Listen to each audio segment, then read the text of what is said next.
listening to the Racing Virginia podcast. Now, here are your hosts. I'm Dave C. And I am Brandon Brown. And we got a great show for everybody today. Yeah, we do. We got some OGs in the house. Going to be in the house today. OGs. When everybody's going, what is he talking about, OGs? Well, we got Kevin English. He'll be our first tractor puller. That's fun. Yeah, that's motorsports. Yeah. It's got a motor. You know, the other thing, he drives a monster truck. Oh, man. I'm definitely interested. Cool. I want to get his backstory. I want to hear this story. So we'll get into that with him. He'll be our first guest. Then we're going to have an OG late model stock driver, my buddy Stacy Puryear out of South Boston, Virginia. So we'll talk to him. And as promised last week, I pulled it off. The legend himself, the Hall of Famer, Larry McBride. Oh, man. Like, talk about wanting to know the backstory about somebody and what they do. Do you realize he just went 265 miles an hour? That's what I mean. I want to know how does life take you to that on a motorcycle? Well, the other thing is that I don't understand it as much as I would like to. Sure. Maybe I'm going to get schooled by Tyler or something. I'm going to go to school. Yeah. I'll put you on. You know, he last year, at the end of last year, he set a new world record. Yep. And it was like 2 months after he had set it before. Mm-hmm.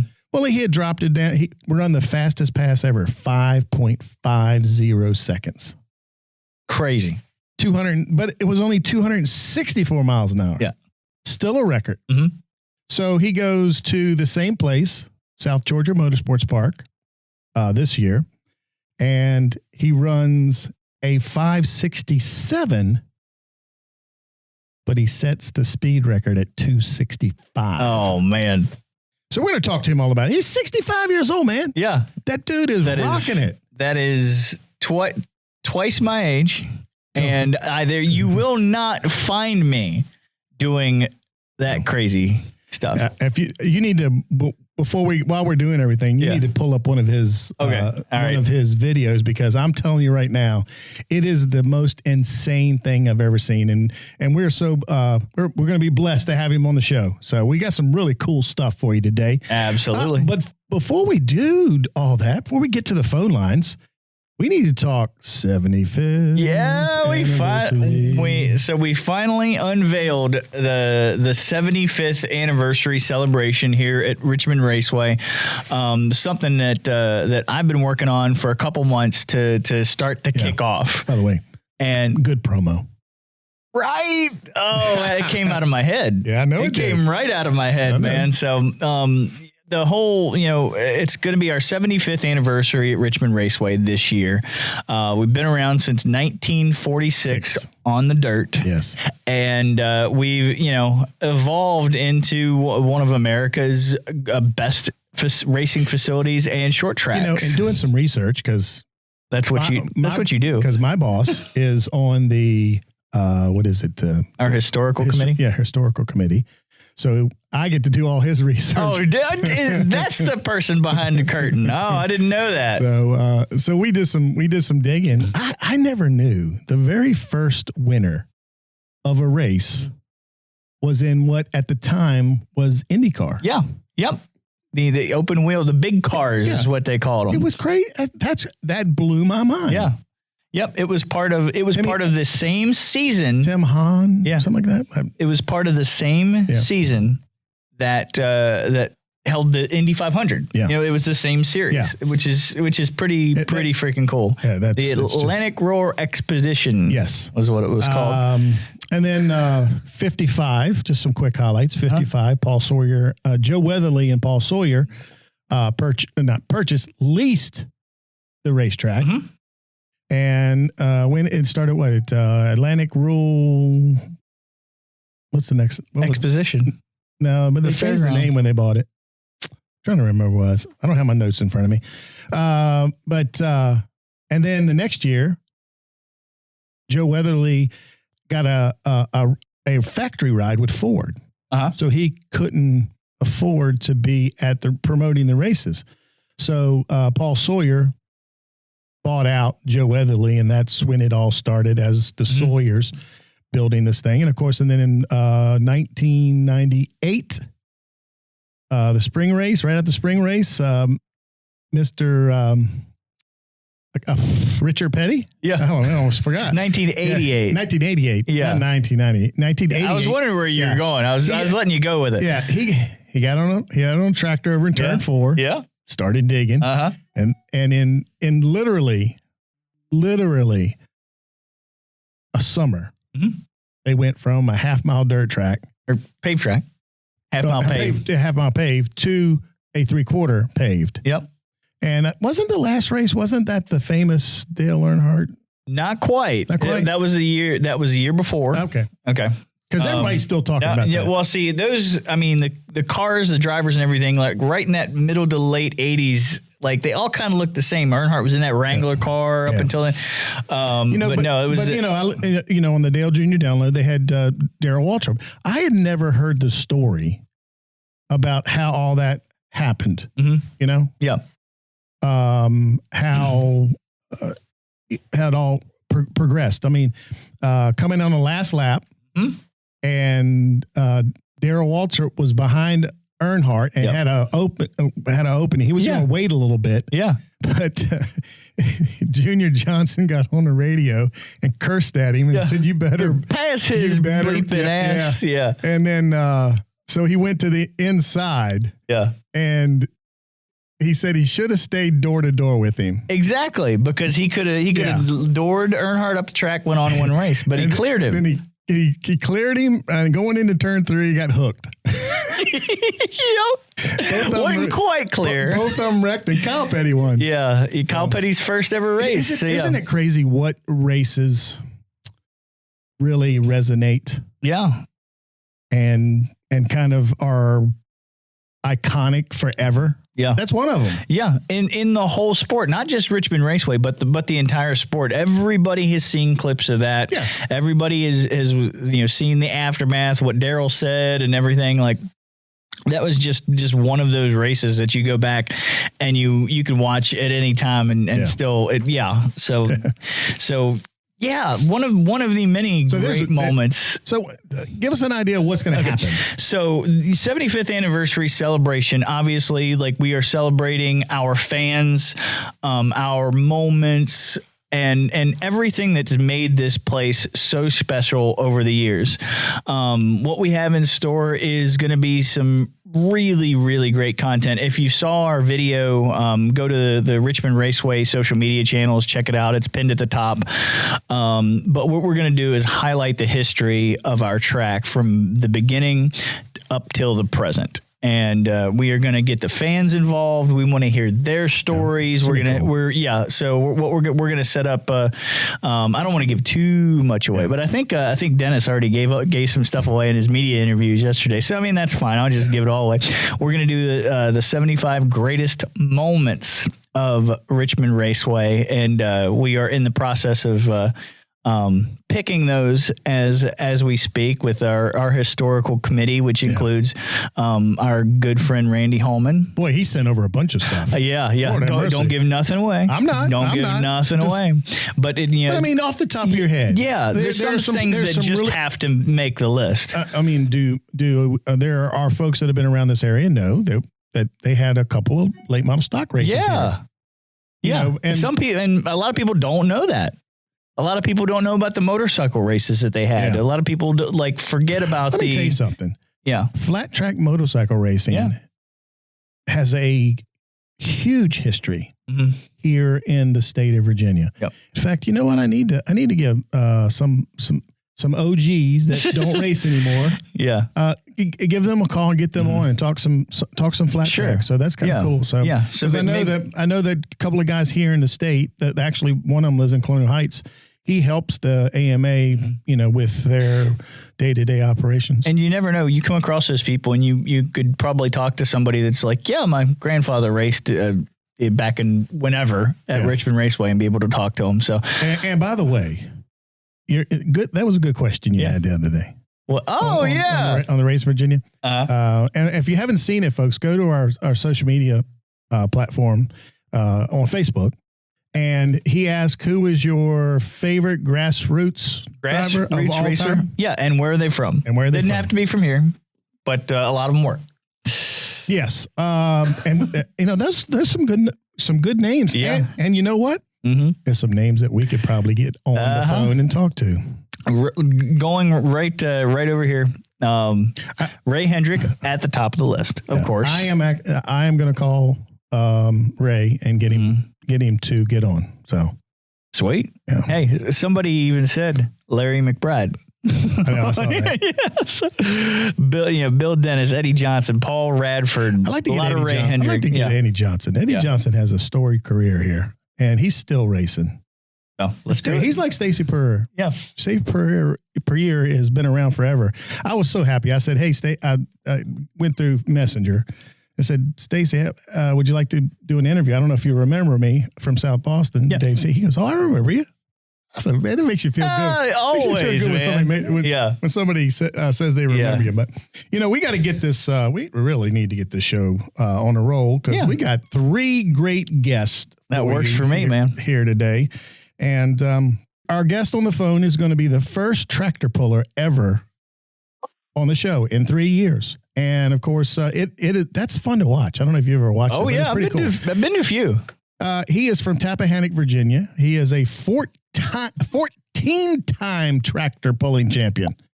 And he also tools around in a monster truck every once in a while. He's a Kevin English. How you doing, Kevin? Hey, how y'all doing today? Good, man. Good to have you on, brother.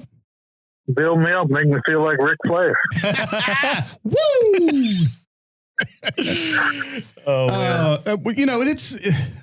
Let's talk about your career, okay? First of all, I know your dad was in the sport, so kind of get us up to speed on how you got into the sport and how you got to where you are now. Well, Dad started pulling back in 1978 with a 2-cylinder John Deere, and then he progressed up to ended up with a V12 Allison aircraft engine. And then he got out in the early 90s and we stepped into the dirt sand drags for a few years and did that. And then, of course, I've never really lost touch with the sport of tractor pulling. I was helping Randy Davis with his tractor and going around with that. So when I was, I think, around 13 years old, I started pulling the 2-cylinder John Deere Antique and pulled that for a few years. And then we ended up building the single engine mod we've run now. And we've been running that for the last 6 years. Talk about, for folks out there that don't know much about tractor pulling, talk us through a run. What happens during a run? Well, if you're new to the sport coming in, you know nothing about it. It seems like a brain dead sport in all honesty, because you just see a loud vehicle hooked to a big metal box and they go in a straight line. And, simple enough. Simple enough. But in reality, in my class, we're a 2-wheel drive class. We pull by the back wheels. And ideally, we want the front end 6 to 8 inches off the ground after we leave the starting line.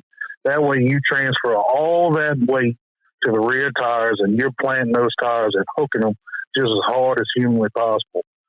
So for us, I'm going to go out there, read the track, see what kind of moisture's in the track, see where the hard places are, soft places, and then I'm going to adjust my movable weight on a vehicle that I pull. In my class, you have a 5,000-pound weight limit, and I have, about 2,000 pounds roughly of movable weight that I can move back and forth on that tractor to try to achieve that lift coming off the line. And then also, we have a clutch set up. Some guys run an automatic, but we run a clutch.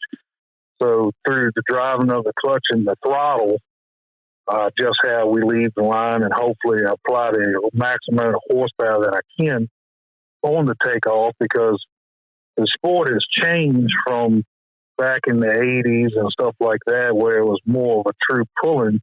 Now it's more of a drag race to get the most momentum on the sled before they apply all the pressure when they top the box and drop the pan at the end of the run. So it's more of a momentum thing now. And it's kind of a guessing game and a gamble. That's why we ended up calling our tractor the Gambler, because, you're one and done, is the old saying around tractor pulling.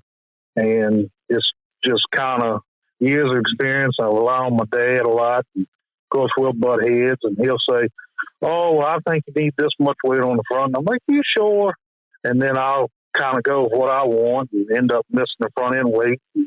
Don't really want to pull up to him at the end of the track. I want to know, how much does the driver have to do with how well a run goes? People like to talk about drag racing. Oh, they just run in a straight line and they put the throttle down. That's it. But I want to know what you're doing from the beginning of the run to the end of the run as you're piloting that thing. I'd like to say it's all me, but a lot of times the old tractor's smarter than I am. The tractor makes me look good. It's a fair amount of mental focus you got to have. And you hear throughout different motorsports, you hear drivers talk about driving by the seat of your pants, and that's really true in tractor pulling. And the best way I try to relate that to somebody that doesn't know, it's like driving in the snow, and everybody's driven in the snow, and typically in a rear wheel vehicle. If you come out and kind of gas it, you'll feel the tires break loose and the tail end of the vehicle walk around on you a little bit. And tractor pulling is very similar. When you're starting to leave that line and you're starting to feed the throttle, and I got my hand going as a hand motion, I know y'all can't see that, but when you're starting to feed that throttle and you can kind of feel those tires start to slip or grip, and you kind of judge from that point on when to go full throttle, half throttle, or, whatever the track calls for. Mm-hmm.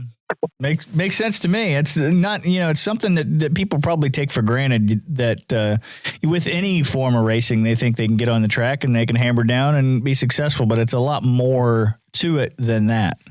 What about the monster truck deal? I want to know, how do you go, how does your life take you into racing a monster truck? Well, I'll do it in two parts. I'm going to start with, I can jump back to the throttle. Okay. Same thing with the monster truck. I thought, after growing up watching Monster Jam and the Andersons and like items, hey man, you getting this thing strapped down, hold it to the floor, and what happens, happens. Well, that was the wrong idea. I broke a lot of parts till I learned the other way. But what it all come about, the walking tall monster truck, originally built by Maxie Broadus, and then when Maxie passed a few years back, Dr. Tyler Wynn had an opportunity to purchase the truck from the family. And then roughly about 2 years ago, he threw it out on Facebook that he was looking for some help. And Tyler and I grew up together, went to school together. He's a few years older than me. And so I hit him up on Facebook and told him, hey, I got some motorsports background, be interested in helping me with the truck. And so made that connection, started working on the truck, helping him with maintenance type issues. And then he told me, he said, hey man, would you have any interest in driving it? And I said, well, yeah, who wouldn't? So one day we went up to his farm. He's got a beautiful farm here in Essex County. And he put up a few dirt jumps, and I went out there and thought I knew what I was doing. But come to find out after watching the video, it was pretty horrible. But luckily, as time progressed, and just like anything, any vehicle you'll ever be in, more and more seat time helped me progress as a driver. And I also have a childhood friend from tractor pulling, Brandon Budd, out of Culpeper, Virginia, who runs the Buckshot monster truck. Helped me tremendously in learning the drivability of one of those trucks, because it's one of those things. It's controlled chaos. And you'll hear people say that all the time, but it really is. You got to learn how to read a jump and how much throttle to go into that jump. Not so much for the jump side, but how to make the truck land on the other side. Because if not, you're just beating your brains out and tearing up equipment. And that was a rough learning curve for me. I will admit. There's pictures of the truck upside down. There's pictures of the truck on the Jersey walls. And I broke up a lot of parts, like I said before. But Tyler kind of grinned and bear and got me through my learning curve, and we're not breaking up as much stuff as we were. By the way, did you hear him when he said doctor? So it is a doctor is going monster truck racing. It's crazy. Yeah. Well, what his go-to line is, I signed up to be a doctor. I didn't sign up not to have fun. And, Tyler does an amazing job, because both of us are really limited with the amount of time we get in the truck, just because we're not a full-time monster truck like some of the other trucks that run around that do it for a living. So, like I said, when he gets in the truck for a limited amount of seat time he really has awesome throttle control and does some pretty neat stuff with that truck. There's so much into both of those. People don't. I've stood at a tractor pull and I was in awe, because not only you got to get that traction in the back of so to get it going, but you got this big piece of weight on the on the thing that you're towing, and it's moving towards the front, so it's actually putting more weight on the tractor itself, and just the like you said, the throttle control, seeing people kind of jump the tractor almost to get it to go a couple more feet. Yeah, the typically on average a sled weighs roughly around 40,000 pounds, and then through the process of the weight box transferring forward, and then the pan, which is the part you see dragging the ground, pressing down with the weight, they calculate the stopping force to be roughly 120,000 pounds. Some classes, like mine, smaller class with a lighter weight, won't take that full advantage of the sled. But then when you take the multi-engine tractors, the tractors you see on TV with 4 and 5 and 6 engines, of course, they'll take that full force of 120,000 just to get them shut down on the other end. It is the craziest thing I've ever seen. It really is. And especially if you go to a national event, and Kevin, we've talked about this, Virginia Motor Speedway, we'd love to have a national event. And to be honest with you, I think we'd like to have a regional event. And we just want tractor pulling over there at the Mudbog facility. That's all. And we're not asking much. But those guys that are on the Lucas Oil National Tour, man, you see those tractors and they got 6 motors on them or a jet motor. I mean, there's a lot of money in tractor pulling, and people might not even know that. Yeah, you take the Lucas Oil Modified of Ricky and Keith Long, they have 2 of them with 4 engines apiece. And, you're talking roughly $70,000 per engine and $10,000 on a set of tires, and frames $10,000, and gearbox are $7,000 or $8,000. So it doesn't take long to end up at $250,000 per tractor. They're fortunate enough to have 2, got a couple spare engines in the trailer. So it's not for the faint of heart or the weak checkbook by no means. And there are quite a few places here in the state of Virginia you can go watch tractor pulling, isn't it? Yes, it is. And a large part of that is due to Temple Brisendine with Dragon Motorsports. He's really the single-handed guy. Well, I shouldn't say single-handed, because he had a lot of people helping.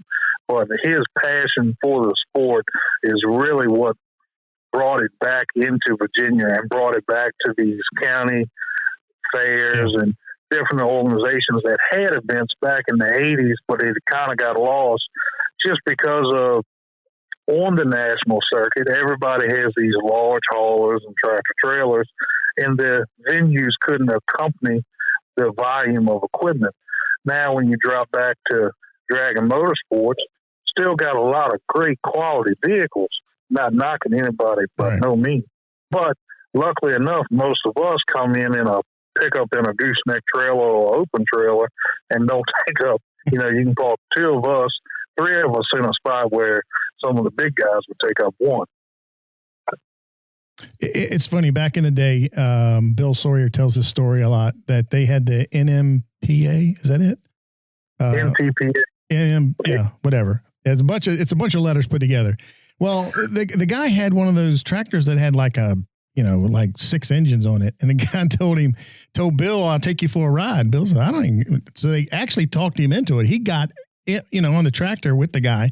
He says it almost made him pass out. He said it was the craziest thing he's ever done. Yeah, it's a wild ride. I've been fortunate that I got to fill in for different people on different vehicles, and of course, every vehicle has its own little characteristics. But some of the power that these guys are getting out of the engines now is just crazy. By the way, we talk on a semi-regular basis, but you got any news you need to break or anything? What was that? I'm sorry. You got any news you need to break or anything, for next year? Yeah, I think so. I think that'd be a good time. So we're kind of in between contracts, if you will, between the Walking Tall monster truck and myself, and had a gentleman that's probably going to be adding a new truck for 2021, depending on how the Rona goes, I guess. Yeah. And so I might find myself in the seat of a new truck for the 2021 season, hopefully. Would that mean you would drive the truck more? What he's proposing at this time, yes, sir. I would be probably more regular in the monster truck than I would be in my pulling tractor. Okay. Well, I mean, because now on Walking Tall, you got you switch with Tyler every once in a while. Yeah, we get to switch back and forth, and I do a show 1 week, and it might be 3 to 4 weeks before I'm back in it again. So this will be a little bit more regular, more permanent type setup. Well, when all that gets concrete and in stone, please let us know, and we will have you back on. We'll talk about it. Yeah, absolutely. That'd be great. Folks, if you haven't never been out to Dragon Motorsports, you need to head out there. And if there's a tractor pull in the state of Virginia, pretty much Brizendine is not running it or being a part of it. So, and because I think he's got the only 2 sleds on the East Coast, right? Something like that. Yeah, pretty much right here in Virginia. There are a few other. There's a guy from Pennsylvania, Richard Love. He has a few, and also, yeah, that's. But like I said, for the most part, state of Virginia, Temple is the man. Well, we want to thank you for taking your time to be with us, and we'll talk to you here shortly again, hopefully. Yeah, thank you all for the opportunity, and I just like to throw it there. If anybody does have interest in following the sport, reach out to us on Facebook. I have the English Motorsports Facebook page, which I cover the pulling and some of the monster truck stuff. Walking Tall has its own Facebook page. Give it a like, and then, of course, check out Dragon Motorsports Facebook page as well. Thank you, Kevin, buddy. We'll yes, I'll see you soon. Yes, sir. Thank y'all. All right, brother. Kevin English, man. He works for James River Equipment. Or at least he used to. I think he still does. His dad's been working for James River Equipment for years and years and years and years. You know what? We need to go ahead and get rocking, because if you could hear you got a phone call, didn't you? If you can hear the beeping in the background. Dave's a popular guy. Well, no, we got guests, man. You got guests. I'm not even. They're calling you. Look, they want to talk to you. I know. I'm gonna even leave the ringing in the show. Sometimes I cut this out. Yeah. But watch me get his voicemail. Hey, this is Stacy. Hey, Stacy Puryear, what's up, buddy? How you doing, man? Man, you know what? I've been trying since yesterday to think how long it's been since I actually talked to you. It's probably been 20 years, something like that. Yeah, I was trying to think too. Wouldn't you announcing at South Boston? Or? Yeah, I was the announcer at South Boston 20 years ago. We got a reunion on the show. Yeah, today. we got a reunion. Well, look, it was not. I told you earlier in the show, Stacy, to when you texted back and said, "Yeah, I remember," you made me feel good. I'm an old man. I'm a damn old man. And, it's nice to know that somebody remembers you. Oh, yeah, that's right. You're one of the OGs that are still racing out there in late model stock car. You've been doing some Cars Tour racing. For those people that may not know who Stacy Puryear is, please give them a little brief history.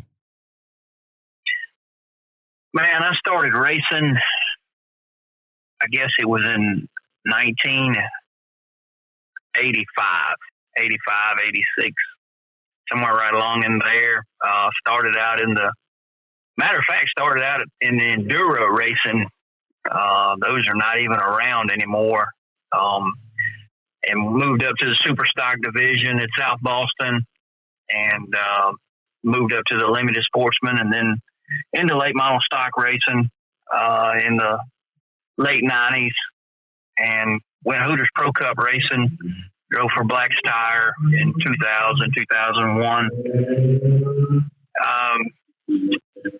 Tried running my own team for a couple of years in that Hooters Pro Cup series, and the sponsorship kind of dried up. So came back to South Boston and was going to build a new late model stock car, and got a call from the Wood brothers wanting to know did I want to do a deal with Lynn Wood's son, Kevin Wood, run him late model stock and try to move him along in his career. At the time, he had aspirations, of taking over the 21 car. And as it would have it, we won a few late model stock races. I'd done that deal. And then, of course, Kevin, he made it to the trucks, but just kind of lost interest. So, after that, I got back into the late model stock end and been driving and working on cars, and started a parts business, Puryear Race Parts in South Boston. Started that back in 2007, and so things have been going pretty good. A lot's changed since you began racing late model stock car. From your perspective as a driver, what's the most glaring part of of late model stock racing that has changed? Man, just the technology aspect of it has increased so much. Back in the 90s, which I guess late model stock started in 82 or 83 after the late model sportsman Busch Grand National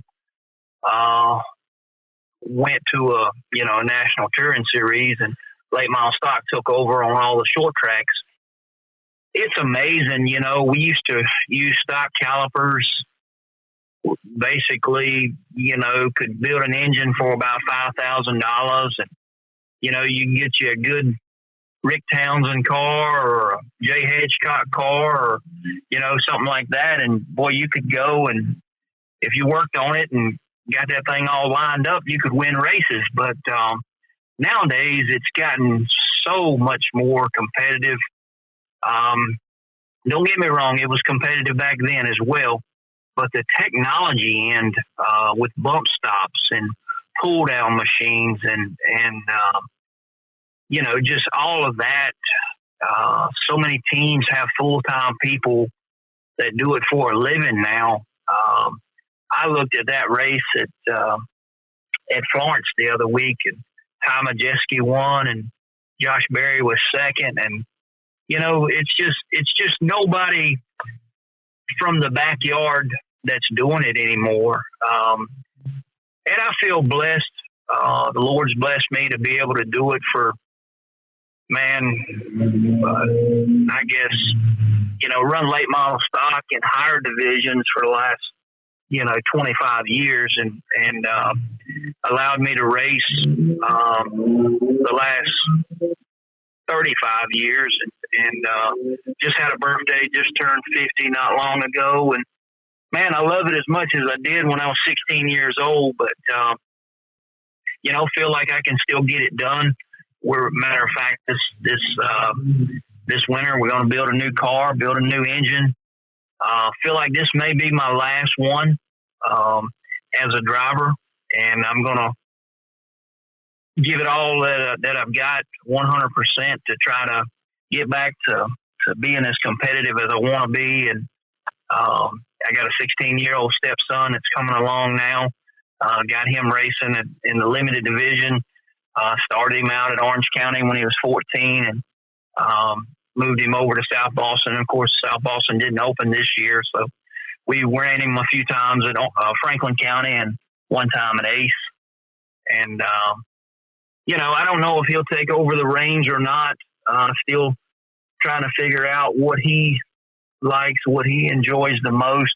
I'm not pushing the racing on him, and we'll just see how it goes. But I'm looking forward to trying to win some more races in 2021.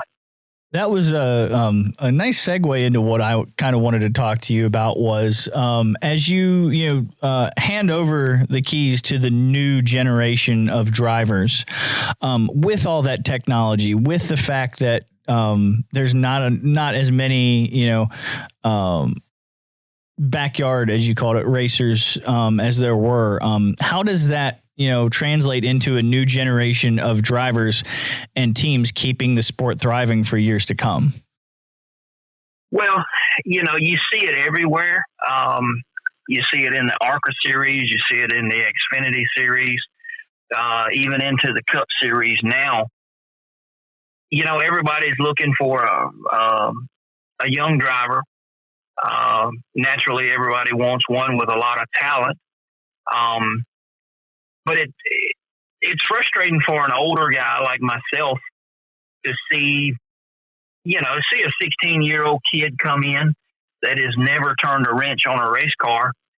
And as long as daddy can sign a big check for him, he can land a big ride and he can go out and he'll be competitive, and he'll probably in a year or two, when he gets some experience under his belt, he'll be winning races. And, that's not the way that I came up and not the way I was raised. And I've always had to work on my own car and know every bolt, every nut, every piece of it, build it, drive it, set it up, repair it when I crash it. And that's the way I'm teaching my stepson to do it. And his name's Caleb Dyer, by the way. He'll be racing at South Boston next year. And I want him to know, what it was like to know the race car and work on the race car. And I just think that doing it that way, he'll respect it more. But, it's a different time. It's a different generation. So much iRacing going on now. And, sponsors are looking for a younger generation of drivers. And that's what the higher level teams are looking for. So, you just have to adjust to the times and roll with it. Do you think that things are often cyclical when we talk about, the economy, things like that? Do you think that we're just in this, end of the cycle where now it's the, dad's money getting the kid the driver, and it'll transform itself back into a place where, say, the sponsor will come to the drivers that they see, have the most talent and have the potential to win races? That was always my hope. And that was always my dream. We were very blessed in 2020, even though it was a trying year, to have Solid Rock Carriers stay on board with us. Kurt Ipock, super nice guy, loves racing, became the title sponsor for the Cars Tour. He's a gentleman that just loves racing. He don't care if you're 16 or you're 60, and he wants to see you do good, don't get me wrong, and puts a lot into the sport. The sponsors Mason Diaz in the ARCA, Tate Fogelman in the Truck Series. Yeah, he was a title sponsor in the Cars Tour. He loves racing. He don't care if you're 16 or 60. He sponsors Tate Fogelman in the Truck Series, sponsors Mason Diaz in the ARCA Series, and I was very blessed that he stayed on board and helped sponsor an older guy in the Cars Tour. I'm not sure people, excuse me, people look at racing right now, and I look at the who is racing at which tracks. That era in the 90s, kind of that mid 90s to the end of the 90s, maybe even the whole 10 year, that whole 90s segment at South Boston Speedway when I was announcer there. I'm not sure that any track will ever have the type competition and that we had at South Boston at that time. And you were one of them. I mean, last time I remember I counted up was like 7 or 8 track champions from other tracks that were racing at South Boston. It was probably the best field of cars I've ever seen in my life. It was amazing. The whole decade of the 90s, you started out with in the early 90s with Barry Begley and Wayne Patterson, Maurice Hill, Bugs Harefield, just so many guys, that was just so good that came to South Boston and raced. I came along in late model in the mid 90s, and I had to race against all those guys, and I feel like that it made me such a better driver that I was able to move on to the Hooters Pro Cup Series and dabbled a little bit in the Xfinity Series, which was Busch Grand National back then, but just never could quite land the sponsorship and stuff that it took to move up. But I remember B.A. Wilson coming along. Yep, from Texas. Nick Woodward. I mean, just David Blankenship. The list just goes on and on. Stacy Compton came along in that era. Scott Riggs. Yep. It was just amazing at the talent that was in late model stock car racing. Riggs moved on and made it all the way to the Cup Series and the Grubbs. I can't forget about those boys that came along and made it to the Xfinity Series or the Busch Grand National Series. So, yeah, it's been a enormous amount of talent to come through South Boston. And, I often try to tell my stepson and I've got a 5-year-old son that I'll eventually tell him about, when he gets old enough to understand that hey, Daddy run against Elliott Sadler and Dale Earnhardt Jr. and the Grubb boys and then you had the Begerleys and the Pattersons and it's just it's so many memories, so many. I've just been so blessed my whole life, and just give all the praise and honor to the Lord Jesus Christ for sure. Amen. And the other thing, as I tell a lot of folks, we talk on this show, we promote all the racing in the state of Virginia. And I keep telling these tracks, you need to start working together, because back in that 90s decade, South Boston and Orange County probably had the best partnership of any two racetracks I've ever seen. And I know that it was owned by the same guy. Okay. And they're going to say, yeah, Mason Day owned both of them, but still he could have run, one on Friday night and one on Saturday night. And it probably wouldn't have worked like it did where, back then in the 90s, you could see 10,000 people or more at South Boston Speedway. And then the following week at Orange County, you'd see the same amount. And then for late model stock cars, you'd see 30 to 40 late models at each track, every other week.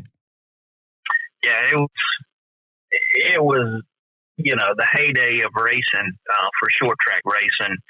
I look back at those old pictures and stuff from the 90s and look at how packed the grandstands were. About the only time you get that nowadays is the July 4th race. And, if you have a $10,000 late model stock race somewhere. Those those were the days, man. Love to see it get back to that point again. And, for 2021, we just hoping that we can have fans in the stands, and just hoping that South Boston's going to open up. I know everybody's putting out a schedule and things like that, and just pray that we will be able to do some racing.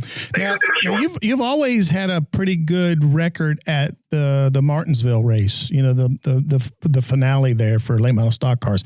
Unfortunately, it was canceled due to the COVID stuff this year, and I guess they ended up doing that kind of race down in Greenville Pickens. But talk about why you are good at Martinsville, because that's a tough track to get around. Martinsville is extremely, extremely difficult, hard on the brakes. We just have a good feel. I enjoy that flat, short track. We went down to Carteret County Speedway and won a late model stock race there last year. A lot shorter racetrack, but some of the same characteristics there as Martinsville. I tell you though, you look at another flat racetrack in Virginia and say, well, Langley is a shorter racetrack, but that's one racetrack that I struggled at and just haven't. We raced there twice this past season, one in the Cars Tour, and we ran the Hampton Heat, finished 9th in the Hampton Heat race, but just Langley has never been a racetrack that I could really excel at like I could at Martinsville. Martinsville, you've got to make, and I may give a secret or two away here, but you got to make a big wide arc getting into the corners to really rotate through the center. And the guys that do that, Philip Morris, and Philip taught me so much just racing around him. He was the guy that he would, you got concrete corners, but there is a patch of asphalt that runs around the very top side of both corners. And Philip Morris would always put his right side tires on that asphalt entering the corner. And he would be that high, and he could get through the center of the corner as well as anybody I've ever seen there. And I said, if Philip can do it, I can do it. And when I got up there, we picked up speed and man, we sat on the pole there 2 years ago, outside pole 3 years ago. And, have always just seemed to run good there, but I'm an older guy, that's got a lot of experience there. Run more races there than a lot of this younger generation, and experience helps for sure on a track like that. And I just enjoy it. I get pumped up for that race and look forward to it every year. It's our Daytona 500. What do you think? What do you think we need to do as an industry, racing wide, to get, the younger generation who might not be race car drivers, who are just race fans or potential race fans?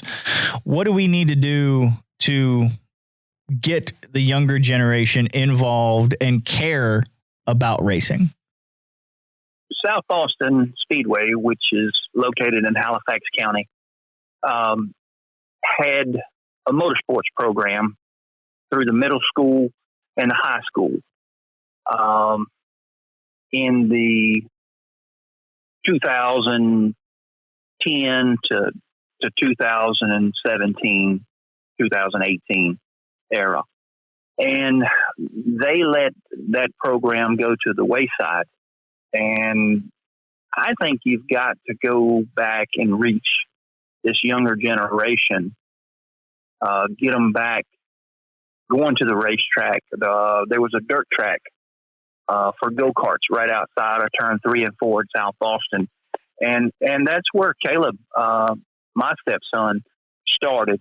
He did the motorsports program, and he thoroughly enjoyed it, liked the racing and liked the go-kart racing. got involved and learned about racing. And I think you need to go back and reach that younger generation and definitely let that age group into the stands to go watch a race for free. I know we all have to make a living and things like that, but that, I think that would be a good way to get the younger generation back involved. You know, a lot of video games and things like that. They've got so many other avenues that they could do, you know, other than racing nowadays. And we've got to reach those younger kids to keep this racing deal going for sure. Well, I've always enjoyed watching you race, Stacy, and I can't thank you enough for taking some time out of your very valuable time for you out of your schedule to visit with us. And this will not be the last time we get to talk. You're now a member of the Racing Virginia family. Welcome to the family. I don't know if you want to be a member of our family. We're kind of weird. Yeah. No, that's fine, buddy. We're glad to be a part of anything racing related for sure. Tell the folks out there how they can keep up with you. You can go to Stacy Puryear Motorsports. We have a Facebook page. Puryear Race Parts has a Facebook page, and you can definitely catch us at South Boston this coming season. And if you want to stop by, the store and the race shop is open to fans and spectators if you want to come by and take a look. And it definitely, if you're in the market for some race car parts or things like that, there you go. Yeah, check us out. Definitely check us out. You got to pimp. You got to pimp the business, baby. Yeah, man. Stacy, thanks again, brother. Yes, sir. Thank y'all. All right, bud. Enjoyed it. And he's a cool guy. Yeah. He really is a cool guy. Yeah, I think he hit the nail on the head with the younger generation too. That was something that I never really thought about because we didn't, at my school we didn't have anything like that. But I've always thought that the more you learned about any topic, whatever it might be, the more you are likely to get interested in it, want to devote your time, energy, and even your money towards it. Yeah. And I'm going to tell you what, Stacy's always been he's a really smart racer. Mm-hmm. He really is. Yeah. And him being able to mentor some folks too. Yeah. That would be totally invaluable. We have to keep this show rolling. Rolling. Now we're going to roll on two wheels right now. This next cat, he is the OG of Top Fuel Motorcycle Racing, buddy. He is the man himself, the 20-time Top Fuel Motorcycle World Champion, Mr. Larry McBride. How you doing, Larry? Well, thank you very much. Thanks for having me, man. It's my pleasure. By the way, we just watched your video. I just had Brandon watch your video from South Georgia Motorsports Park, where you said it's becoming like a passe for you. I mean, it's like drinking a glass of water, man, breaking a record. You went 265 miles an hour. It is freaking crazy watching you ride that motorcycle. Well, I've been doing it for 43 years now. Wow. And it just keeps getting better every year. It's an awesome. Of course, 2020 was not a great year for us. We only got to do one outing this year. So, due to the COVID, so it wasn't the star year that we would love to have, but at least we did get out, so that's the main thing. The thing that would kind of upset me this year when the 2020 is because you guys had kind of worked out something with the NHRA. You and Dave Antine. And yes, we had worked a deal out with NHRA, and we're working on that for 2021 also. So. And Brandon, I just got to fill him in. All ears. Larry and Dave are like Superman and Spiderman. Spiderman.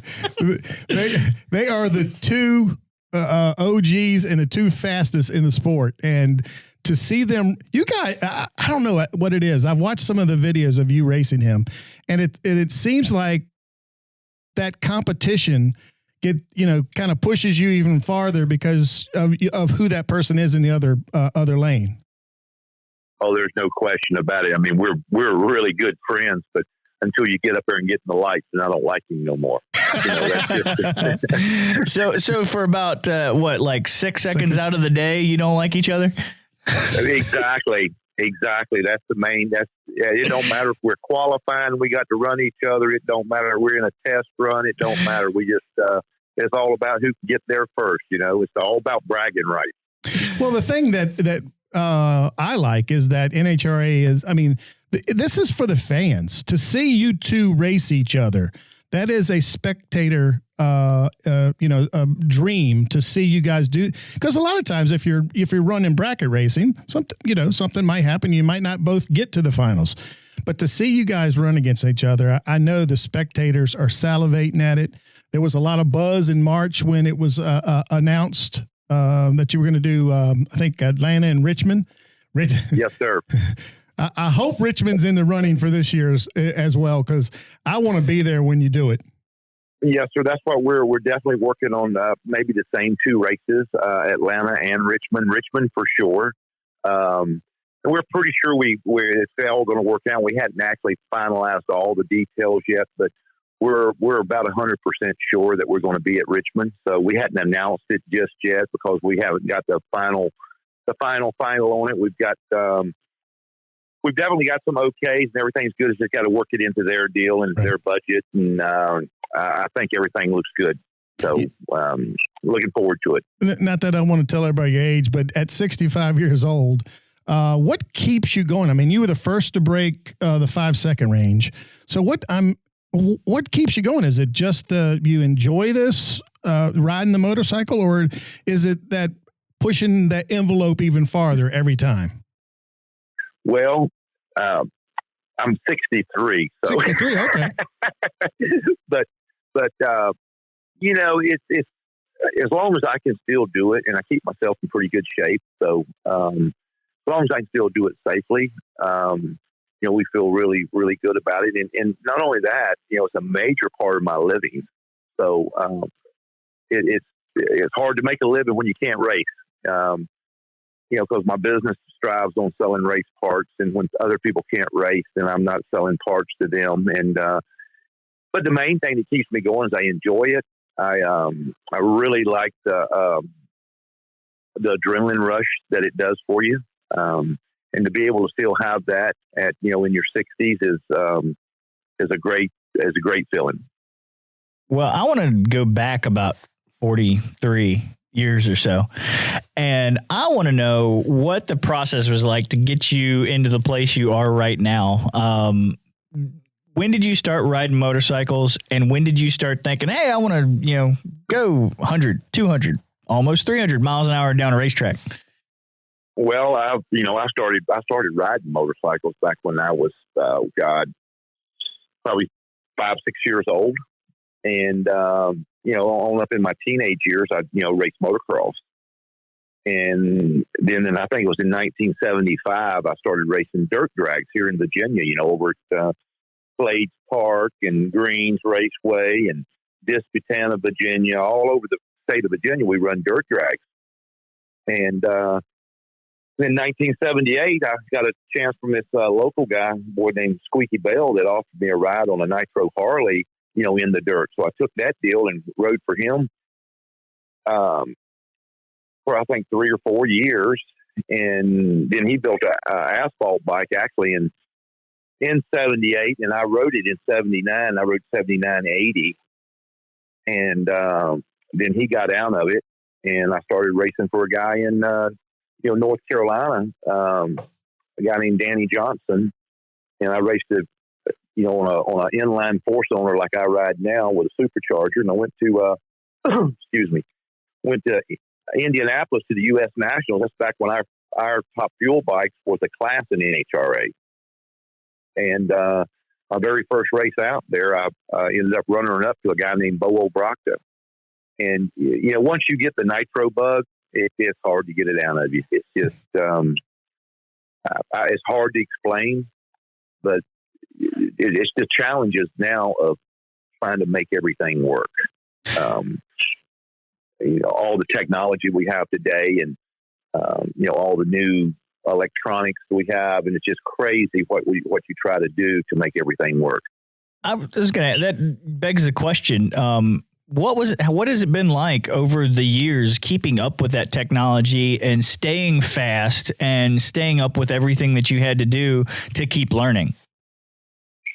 Very frustrating, when you didn't come up in the computer era, because everything is all, everything's now done, with your laptop and boxes that you have to program and, SD cards you have to put in and put, so it's pretty crazy. It's been a tough deal, but the whole key to it is surrounding yourself with the right people. And I've been fortunate enough to do that. I've been dealing with Vance and Hines for, since 1985. So we've developed a relationship with them and, work with Bill Miller Engineering and all these, Alan Johnson, Richard Hogan is the crew chief on the Capco cars. And, all these guys I've just surrounded myself with, became good friends with. So you've got other exits to get to answer questions. When you have an issue, you got this array of people that are just highly knowledgeable people, and you can get different opinions and then kind of use all of their opinions to what you think that you need to use. So it's been really, I've been very, very fortunate and very lucky. When you're on your top fuel motorcycle, you're approaching speed of top fuel funny car and the dragster. I mean, you're right there with those guys. How much faster do you think you can go? I mean, you're 265 right now. Yes, sir. Well, we feel, we built the bike for them kind of speeds. We're actually going into the wind tunnel in January. So to try to figure out and make sure that this thing is, capable of doing more. So everything we've always done has kind of been just off of experts that we've had around here, Newport News that work down at NASA, and Aero people that's helped us out. So it's been a big thing. We think we can run 270. I don't know, if we will or not, but I mean, we're not far from it. We would like to go, we'd like to run, say, 540s at 240. But unfortunately, the speed comes along with the ET. It's just the way it is. And this bike here, my new bike, which we built this bike actually in 2016, but we've updated it. There's not been a year since 2016 that we hadn't did major updates on this thing to make it better. And then for some reason, this bike really runs the back half of the track a lot better than my old bike used to. My old bike was really good at the front half of the track and not near as good on the back half.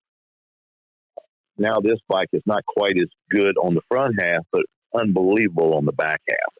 So the speed's just part of it that comes along with it. And the main thing is make sure when you get past that 8 mile, you are got your head down and you're tucked in, because you don't want to. I don't know if you ever rode down down the interstate and you roll your window down, you throw your arm out there. There's a wall there. You get your hand out the window. You get your hand out the window a little bit. There's really no air. You stick it out a little bit further, all of a sudden the air grabs you. Well, the same thing happens on this motorcycle. So the main thing is don't get out of that zone, because you can, like when you have to drive these things, you have to kind of lean your body to the left or to the right. But when you lean, you can feel that wall. And if you keep pushing on it, you're going to go out that wall. If you go out that wall, you're a done deal. You're coming off the bike. 99.999% of people who ever listen to this show will not go 265 miles an hour on a motorcycle. Tell tell anybody who won't ever do that what that feels like from beginning to end, from the time that you staged, from the time that you end your run. Like, what does that feel like? Well, it's really hard to explain exactly what it feels like. But, when you're leaving the start line, we were pulling anywhere from 3.4 to 3.5 Gs for I'd say, your G's start going down, at the other end, even though it's still pulling, but your G-force goes down. But we're still at the very finish, we're still pulling over 1 G, so which is a lot. But I guess the best way to explain something like that is it's so hard to explain it. I've always kind of used, if you've ever skydived, which a lot of people have it, that's a major adrenaline rush, just like this is. Some of your roller coasters, the big, huge roller coasters, are it's the same feeling when you're going down a real steep hill. It's just so hard to explain because you're pushed back in the seat so hard, and you're going. We go from 0 to 210 miles an hour in 3.6 seconds. So it's really hard for me to explain what it feels like. It's to me, I love it. It's a major adrenaline rush for me, and of course, I love doing it because it's we've got this sport really safe, and that makes it even better because all of the knowledge we have in chassis building and all the wheelie bars and the aerodynamics and stuff like that, we've made the sport a ton safer. And I explain it to everybody like this, and as far as the safety factor is, I say live your life every day to the fullest that you can live it to, because we're not guaranteed tomorrow. So and that's the way I live my life, because we lose so many people for crazy things, from walking across the street to, being in a 7-Eleven store and a friggin' car runs through the store. So it's things like that. That's why I say live your life to the fullest and do and enjoy what you enjoy doing. And my deal is racing. I don't do anything else. I don't go out, and I tell people, they say, well, you want to go fishing? If I'm going to go fishing, I'm going over here to the farmer's market. Okay. Over to the fish store. And because I can't sit out there, I like doing things. It's hard for me to sit still. And even though I know fishing is very relaxing, I got, my brothers love to do it. Not my brother that works with me, but my other brother, he fishes and hunts and everything. And I'm proud of, and all the people that do that. It's great because I like to eat what they kill. Amen to that, brother. But it's hard for me to get up. It's hard for me to get up at 4 a.m. and go out to set in a tree when it's 20 degrees outside. I'm just not going to do it. That ain't me either. It reminds me of that. Have you seen the Ron White skit? He's like, I go fishing. I don't like to hunt. It's because it's 4 a.m. It's cold and I don't want to go. Oh, absolutely. And especially when we have these fish markets here, that I can just go over to D. Marie's over here on Ward Boulevard. I can go over there. I've never not caught a fish over there.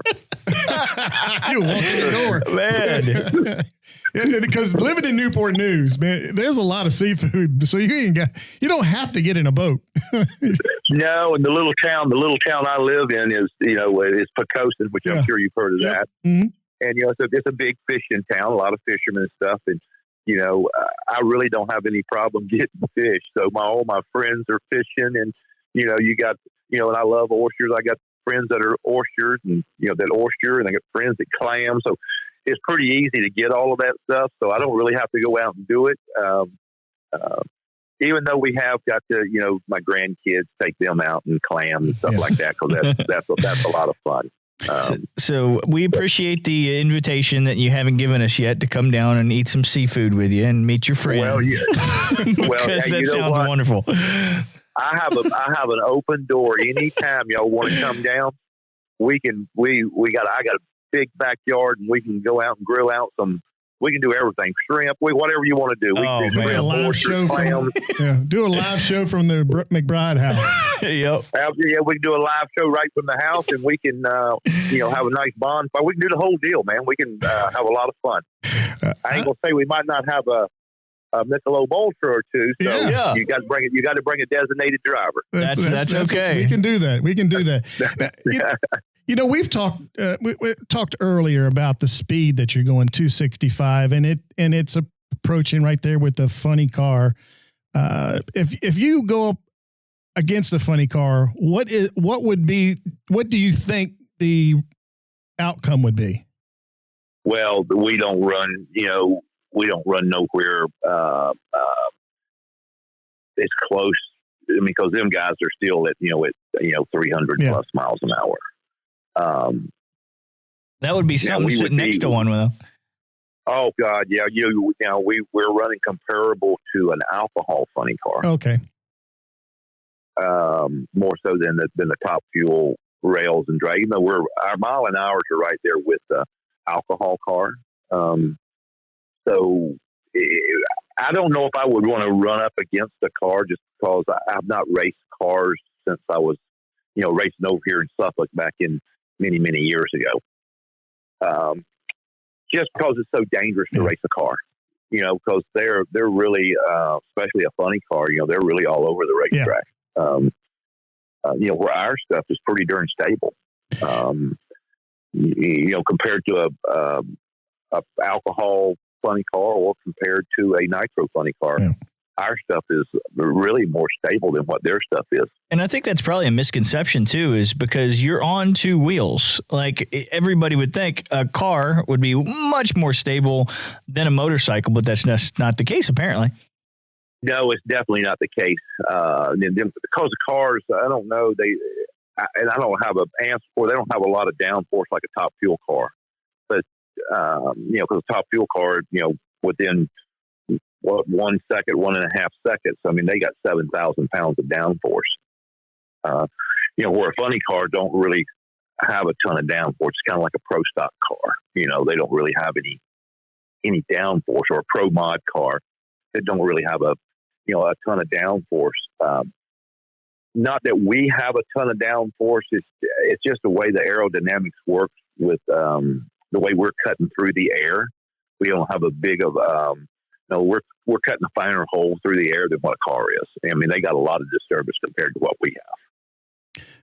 For you, with Richmond being on this, one of the premier drag strips here in not only Virginia, but probably on the East Coast.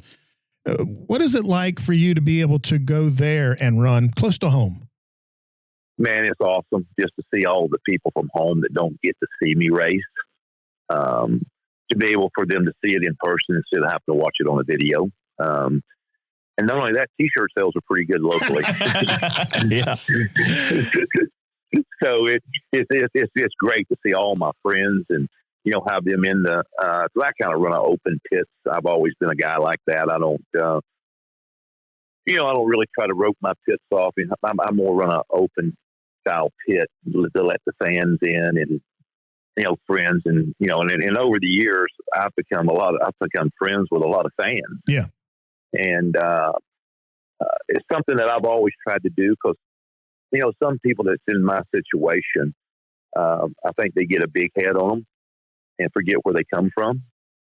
And that's what I've always tried to do is still tried to stay Larry, no matter what's happened in my life or who I am in racing or whatever. I still like to be the normal person that didn't forget where he come from. Man, I love that. And it don't make, just because I got a fast motorcycle and I've run 20 championships, it really don't make me no better than the guy that's worked, 40 years down here at the shipyard. I'm still the same. I'm no different than him. I'm just the same guy in a different job. That's all. I absolutely love that. That is because you're right. Some guys that move up to the next level, they forget where they come from, and make it harder for their fans to get autographs and do. Well, things. It irritates me when people run from the fans don't want to do autographs and things like that, or wants to sell their autograph or whatever, I'll stop. I'll do autographs with many, and I do not turn anything down.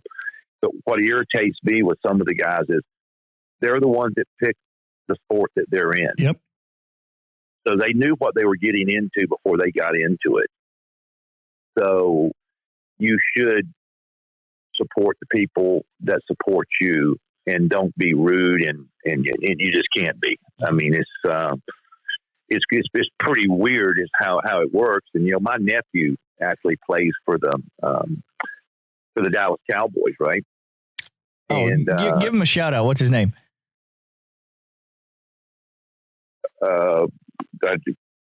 Tristan Hill.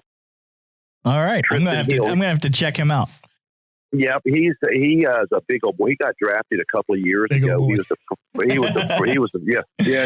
I think he's like 280, and, you know, this kid squats 700 and some foot. He's a mountain. Pounds. But he was a second round. He went in the second round of the draft, but the first pick for Dallas. But where I was going with this, like the first year that he played for Dallas, you know, he was in and out. They didn't play him a ton, but they played him, and he's right tackle. Well, he was not even allowed to give autographs for the first year. You know, for the simple reason is they wanted to train him how to treat people, which I thought was coming from him. He's such a down to earth kid. It was just very impressive, and he stayed so far.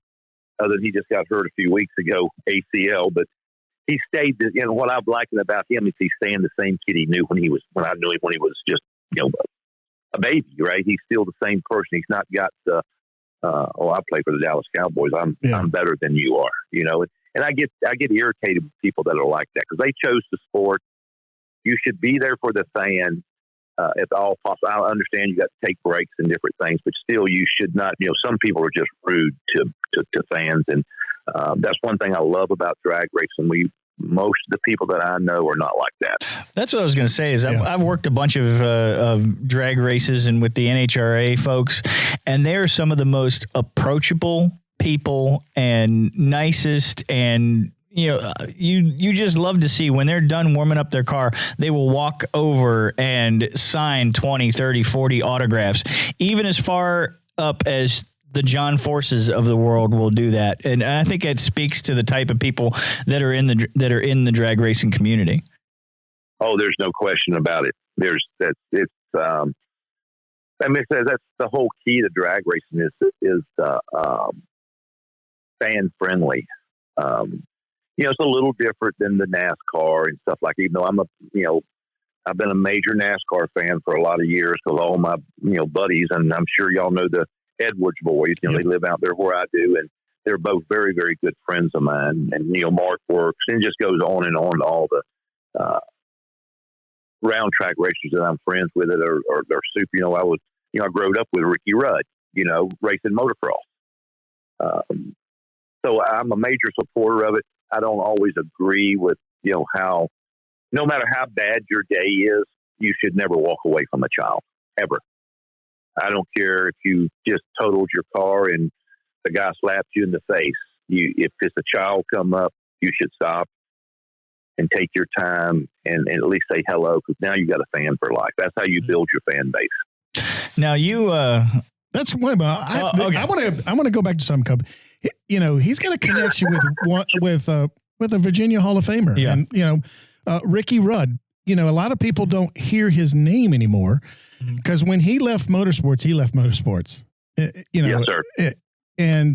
But he, his personality, his drive, man. When he was in NASCAR, he was one of my favorite. Not because not because he was from Virginia, but I want to know. I mean, you have a connection with him in motocross. Was he that competitive in motocross as well? He was unbelievably fast. He was a natural talent, just absolutely a natural talent. And not only that, he's a super person, very approachable, very nice, always kind of soft spoken. You know, Ricky was, and I mean, he had that temper too now. I mean, which we all have that. And I guess, as you know, you remember the deal with him and Dale Earnhardt when they was having that rivalry. I thought it was the greatest thing since Cracker Jacks, man. It was unbelievable. To be honest with you, that's what we need today. Yeah. That kind of rivalry. And the younger generation remembers him and Kevin Harvick at Richmond a couple times, too. Oh, absolutely. Yes, sir. Ricky, he was, he was from over here at Chesapeake, and I actually knew him, through his dad had the junkyards, and that's how I actually knew him when I was a kid, building Mustangs and Camaros and different things like that. We used the junkyard a lot, so we didn't have a lot of money. So you go buy junk parts to put on the cars, and boy, I've just restored this car. But that's Ricky Rudd was in my mind was. I thought he was one of the greatest, even though he won some races, but he wasn't a big superstar, but he was always consistent. And I just liked how his personality and his attitude and how he, I liked how he handled himself, even when, with Earnhardt and, Harvick and all that, because that's what we need in the sport today. It kind of goes back like to drag racing, back when, John Force and, oh Lord, I can't even think of his name, a couple of rivalries that he had. Unfortunately, he's passed away now. Gosh, I can't think of his name that they had such a big rivalry, which we need in all, you need a certain amount of that in all sports, I think. But at the same time, sometimes you need to stay off of Twitter and stay off of your social media if you got a problem. And I'm that way. I don't go, if I have a problem with you, you ain't got to worry about Larry ever saying anything on social media to you. I'm going to say it to your face. I like that. And I think we've talked about this several times on the show before was, keep the negativity off of social media. Bring the positivity to your channels and people, and it will make a bigger, more lasting impact. Oh, absolutely. There's nothing wrong with talking about it and laugh, but some people will want to carry grudges, and I'm not a grudge carrier. I'm going to say what's on my mind to you in person, just me and you. I don't need a crowd of people. I don't want nobody around. I'd rather say it to you in private. And that way you understand, we both understand you ain't got people interfering with you. I'm one of these guys, if I had a problem like you see some of the NASCAR guys do, they want to shove somebody or whatever, they want to push somebody, but they want to do that with a crowd of people behind, so, oh, here, don't do that. They want somebody to hold them back. If I'm going to do something like that, I'd rather do it behind the motorhome so nobody can interfere with us. And you're less chance to have an altercation. At least you can talk it out. And then in drag racing, what we tend to do is at top end, if you have any problems with anybody, there's usually nobody at top end unless you're at an NHRA race with the cameras, and then you shouldn't do anything. But I would say something down there if I had a problem with you and just say, hey man, we need to get this worked down. I don't like what you did, this or that. And, the end result, that person has a lot more respect for you. Absolutely. Now, folks, if you've never seen Larry McBride on a motorcycle, go to your computer, go to Google, and just type in his name, okay? There are millions of videos up on YouTube, and watch him. I mean, Larry, you're laying down. Now, I don't know what year it was. I meant to write it down, but an NHRA announcer kind of come up with your nickname, Spiderman. Yes, that was 1980 U.S. Nationals, my first race. Because I move around a little bit on the bike to keep it straight, and an announcer started calling me Spiderman.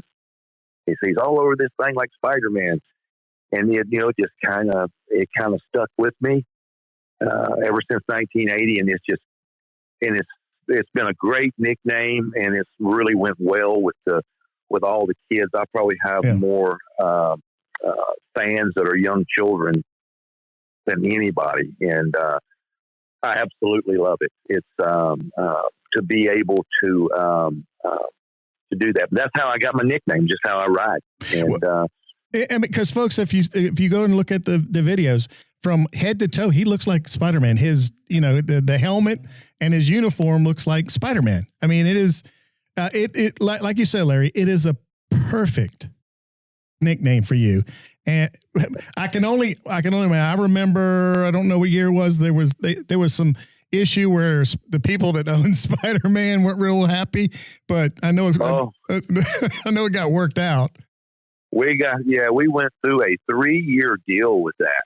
And it was pretty crazy. And there again, it was something that I done to actually screw that up. We actually took some images oops, and put on my website that is, at that time, I didn't really know that was wrong, but I found out real quick it was wrong. It was so crazy because you know how you get phone calls and half of them you don't believe how it works. Yeah. And I get one day my phone rings and it was the guy told his name. He's attorney for Marvel. I said, "What? Really?" I couldn't believe it. Yeah, man. We're sending you a cease and desist letter, right? Oh my God! Well, this letter come in, and I knew it was serious when I got it. Because it was on $9 paper. Okay, the paper was way too expensive. So, and they wanted my leathers, my helmet, T-shirt, helmet, just all this list of stuff. I'm going, oh my God! So immediately, I had to get an attorney, and I got this guy out of a gentleman named Kenneth Swartz. And he's out of Missouri, and he's got a big law firm, his father. So he's a motorcycle racer. So I immediately called him and said, "What did we do?" He said, "Well, send me the letter." So we got everything. We faxed it to him back in the fax days before you could actually, send everything over the computer. But anyway, we got everything to him, and he handled that deal for 3 years back and forth to New York, and we finally got everything all worked out. And what we had done, because I'm not identical to Spider-Man, we changed some stuff up with the fluorescent orange and the black. And, I got a fluorescent orange leathers with the black. And then we've got some blue, of course, similar to the color blue as Spider-Man, but we have some white or yellow or different colors in it. So that was the way we was able to do it. And then we had to sign an agreement not to put any Spider-Man images on our website. So then that's what we did. And another thing, Spider-Man has always written Spider-Man. I write it script. Yep. So that was another way we wanted to deal, but still went on for 3 years, and it kind of kept my stomach in my throat going, "Oh God, am I fixing to lose everything?" Yeah. Look, Marvel should be sponsoring you. I know. And of course, now, Marvel sold out to Disney. Yeah. So, be honest with you, we think they're proud now to have us because it really keeps them, we think it really works, for the company. I don't know who your marketing guy is, but I'd have him on the phone with Disney. And I'd be saying, "Hey, let's get him, help me. We'll carry this and sponsor, because get a mini documentary series on Disney Plus. That's what you should need to do. See, look, we're gonna we're making magic. We're magic making for the Magic Kingdom right now. I will have to cut y'all in on it. I was gonna say we only charge 10%. Yeah. So that's okay. You know what? I'm the type of person. Hey man, I would. 10% would be more than pleasurable. 10% and a barbecue out back of your house one day. Oh, absolutely. Barbecue, fish fry. We'll have it all. We'll do the whole deal. Well, Larry, I know you're busy. So, and I know we didn't even scratch the surface with you. So I can promise you this: we want to have you back on at a later date. Oh, I would love to do it, guys. Anytime y'all need me, I'm always here. It's not a problem. I'll stop what we're doing, and I love what you guys are doing, and I'll continue to support you. Thank you, bud. Thanks so much again. Y'all. All right, buddy. Yes, sir. Have a great day. All right, bud. Man, That right there was badass interview. Man. I don't even know what to say. I got a big old smile on my face. Because it's so much fun to just see, after all of these years of him racing and riding and doing the things that he does, still loves it. You could hear the energy in his voice and how much he still loves doing it. But I also, he understands that you got to be there for the fans. Yeah. That right there, just I respect him even more and I like him even more. Mm-hmm. But we really didn't scratch the surface with him. Sure. I mean, he had some horrific wrecks on a motorcycle, drag biking. And, if I'd have wrecked like that, I don't think you'd see me on a bike the next week. It takes a different breed of person. It just does. And to understand how he rides, and again, folks, go to YouTube, just Larry McBride, and look at some of his. The first video that comes up is his 264 run. So look at that, and look how he's laying. It's almost laying on his stomach, laying straight down. And like he said, like if you aren't doing that, the wind is going to catch you, and you're not going to go 264. Or 265. Or 265. That's the new record. Or 270, like he said he thinks he can go. Oh, golly.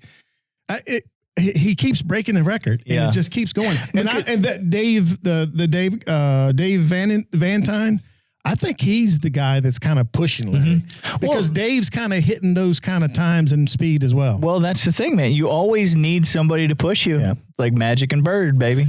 Yeah. And Spiderman had Spawn. Was it Spawn? Yeah, Spawn. I don't know. They had a bunch of guys that were against him. Yeah. But that's what you need. I'm not big on my superhero. A superhero needs a villain. Yeah, absolutely.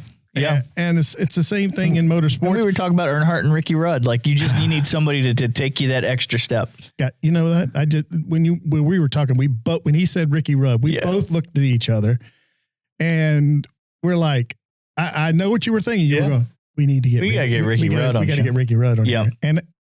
But Ricky Rudd could be a whole 1 hour show. Yeah. Just because he has so many stories. Yeah. It's amazing. And I'm a Dale Jr. download guy. Okay. I listen a lot. I listen a lot. Yeah. And just about every guy that comes on, especially the ones that are retired. Yeah. They all mention Ricky Rudd. Yeah. His name is mentioned every time. Because the longevity of his career, he had the long win streak of. See, people thought when he retired that he was going to go sporty car racing because you talking about great road racer. Yeah, he was a good road racer, a really good road racer, and people thought that he was going to go that route. But when he quit, he quit. He doesn't even do it. He barely does interviews. But that's one that we are definitely going to have to go after. And this Larry McBride interview probably rates up there in the top 5. Oh yeah, for us here on the Raising Virginia. That was a really good interview, and we can't thank Larry enough for taking some time out of his schedule to be here. But before we close the show, man, we got to talk a little about our boy Garrett Maines, baby. So from right up the road in Powhatan, Virginia, Garrett Maines, member of our Richmond Raceway Esports development team, and the Elliott Sadler Esports, his technical team, the guys that actually get in the sim, work on the car. Garrett Maines got his first iRacing Pro Series victory last night at the virtual Richmond Raceway. So that was a huge deal for us to, for the virtual Richmond Raceway to be in that series. Elliot was probably jumping. Oh, he was going crazy. Did you see his Twitter last night? I didn't. So he had his Twitter last night, and he was saying that right after the race, he was cracking open some beers in celebration.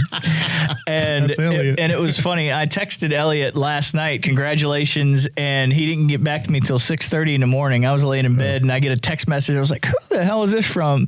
And it was Elliott Sadler. Thanks, man. And what a great run for Garrett. So everybody, which means he is in line, or has he already pretty much made it? So he's finished in the top 10 he finished 18th at Daytona and top 5 last week and won this week. So there's a drop week in this series. So they count 5 out of the 6 races, your 5 best races.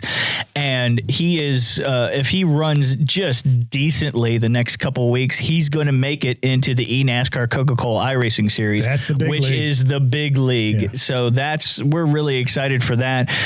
Garrett, what a great kid. Go to the Richmond Raceway Esports Twitter account, at RR Esports, and then check out all the stuff that we did around his victory.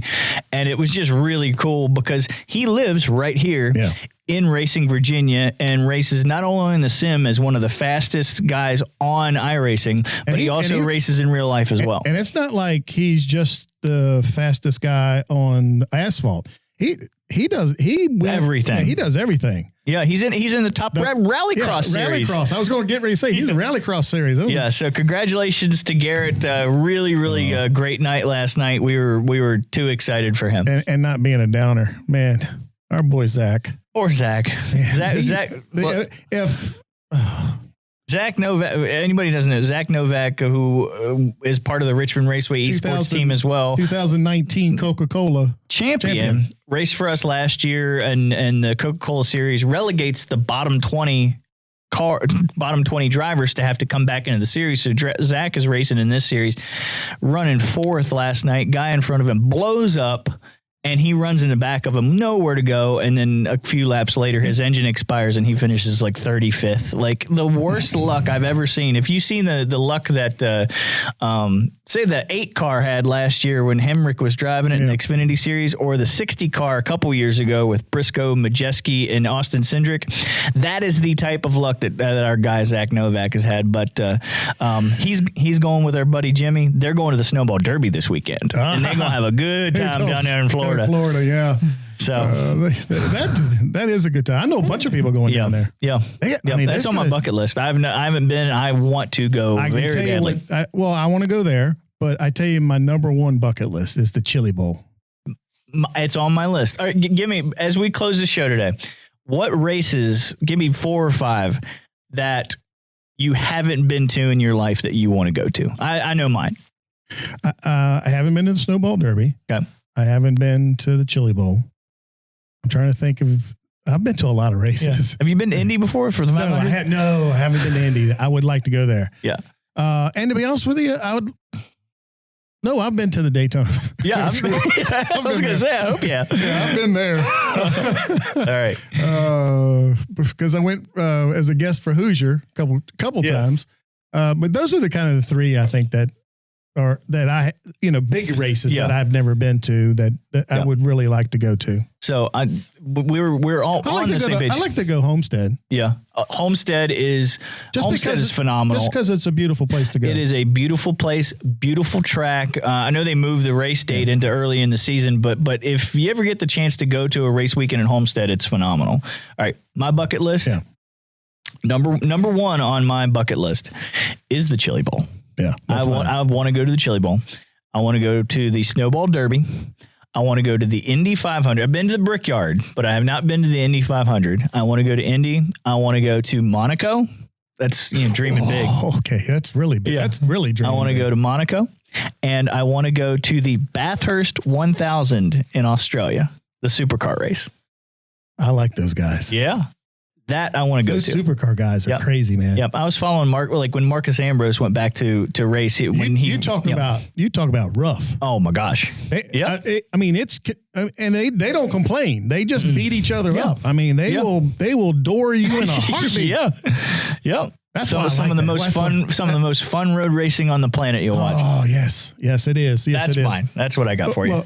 I got a little secret. What's that? I know the guy that owns the Chili Bowl. Oh, really? I'm friends with him and Han. Well, then how about we? He's told me that if I ever wanted to come, just call him. Well, how about we do this right now? We're gonna plan that COVID goes away next year. So 2022. Yeah. Chase Elliott's going to run this year. Yeah, he is. He just got a midget ride, and he's running at Millsboro Speedway? Yeah, in North Carolina. That kind of gets some. There's a bunch of guys going to run that race. Yeah, gonna be fun. Chase Briscoe's running. Man, Larson's gonna try to. Yeah, Larson's running. He's got his own. He's got his own car. Him. Oh my gosh! And the way he's running. 1K. Yeah, the 1K. Yeah. And the battle that he's had the last few years with Christopher Bell's been just phenomenal. I will tell you this. Larson loves the Chili Bowl. Yeah. And he finally after all the, he's young to say after all those years, but he finally got his last year. Yeah, he did. And, but yeah, I'll have to call Emmett. Yeah. So literally, I'm not joking here. Yeah. I'm friends with him. Let's go. So let's do it. And it's gotten better. We're going Chili Bowl. I think that Millsboro show, down in North Carolina, I don't know, is it next week or the week after or something like that? It's kind of like a practice night for the Chili Bowl, because a lot of these guys like Chase Elliott. I don't think Chase Elliott's ever run a midget, so I don't know. But yeah, hey, that's not Racing Virginia. We got sidetracked talking. Yeah, we just love racing. We just love racing. Let's bring it back to Virginia here. Let's bring it back to Virginia. We we can't thank Larry McBride enough. We can also thank Stacy Puryear. And definitely those two are OGs, baby. Yeah. Yeah. And for all the listeners wondering what OG might mean, that is original gangsta. Yeah. One of the first. A lot of times when people use the OG, it's because you've been around a while. Yeah. So yeah. And then Kevin English. That's kind of cool. I loved his story. Like just learning about that stuff, learning about stuff that I don't know about, which tractor pull is one of them. Yeah, if you're mostly a round track person, if there is a tractor pull near you, go check it out. I think you'll be thoroughly impressed. Yep. The same thing with a drag race. Yep. If you've never gone to a drag race, go to the drag race. Kind of spread yourself out a little bit. There's so much racing here in the state of Virginia, folks. So much racing in the state of Virginia. We say it all the time. We are blessed. 4 cup races, an NHRA event, 2 or 3 national events at VIR, and some of the best short tracks in the country. Yep. Got it all, baby. It's freaking crazy. Freaking crazy. And that is why we do this show, Racing Virginia, because we want to point that all out to you. There are tracks that you might not have heard of error at. Mm-hmm. I just figured that out. I'm trying to get a hold of them. Yeah.